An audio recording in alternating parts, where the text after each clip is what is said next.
And welcome to A Southern View. I'm Peggy and we're coming to you from Tupelo, Mississippi. I have Yvette, Dr. John Phillips, a doctor here in Tupelo. Gastroenterologist.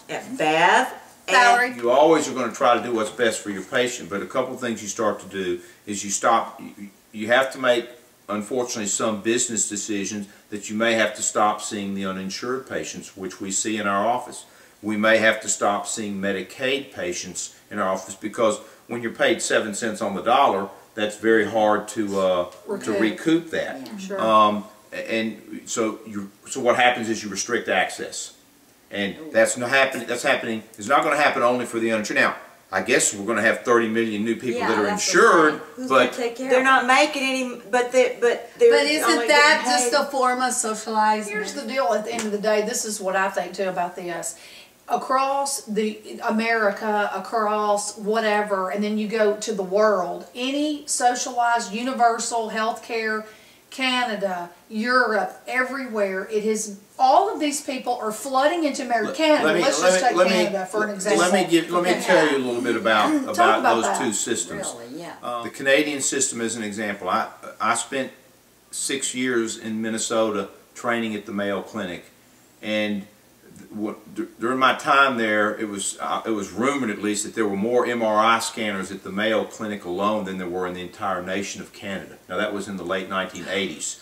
Now we would see so many patients who would come across the border into the United States to Mayo, among other places, to get their health care because they couldn't wait 6 to 9 to 12 months to get the care that they needed. That's an example, and it's reality. So the other examples would be like the system that's in the UK and some of the other sort of socialized medicine systems that they've got there, where the doctors are paid X amount per day. That's it. Of course, they go home at 4.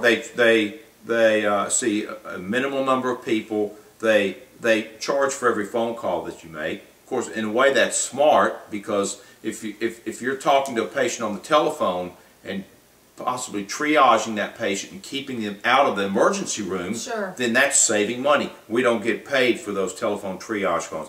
Every prescription that's written, they get paid for writing those prescriptions. That doesn't happen in this country. And I'm not suggesting that's something to be considered, but they're just these different standards. I have been told, I don't know this for a fact, but I have been told that after age 55 you don't get dialysis.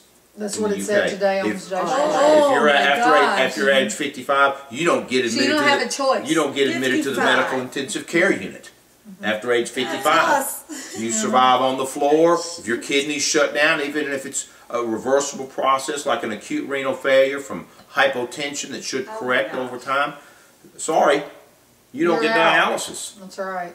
Be careful what you ask for, because you may get it. That's right. That's a great statement. Let me make one other comment, and that the politicians made some comments as far as the support or thereof of the American Medical Association.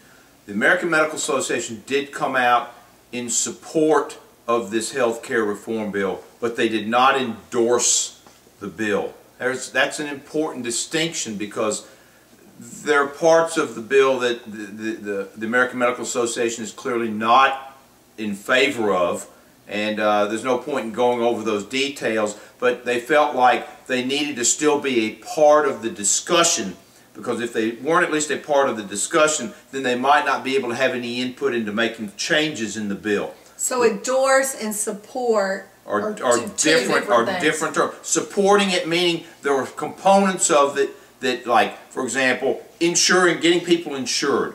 We all are agreeable that something needs to be done. The question is who's going to provide it, and what kind of insurance really is it. Eliminating pre-existing conditions for somebody's ability to get insurance. Making insurance more portable across state lines. Those are things that I think a lot of people are in favor of. But we're all on the same page. Right, but how you pay for it, of course, that's a different kettle of fish. But supporting a bill and actually endorsing it are two different ideas. Thank you very much for joining us tonight. You're welcome. You're welcome. Thank you. If this segment had to be cut into two places, then go up, it's going to be continued to the next.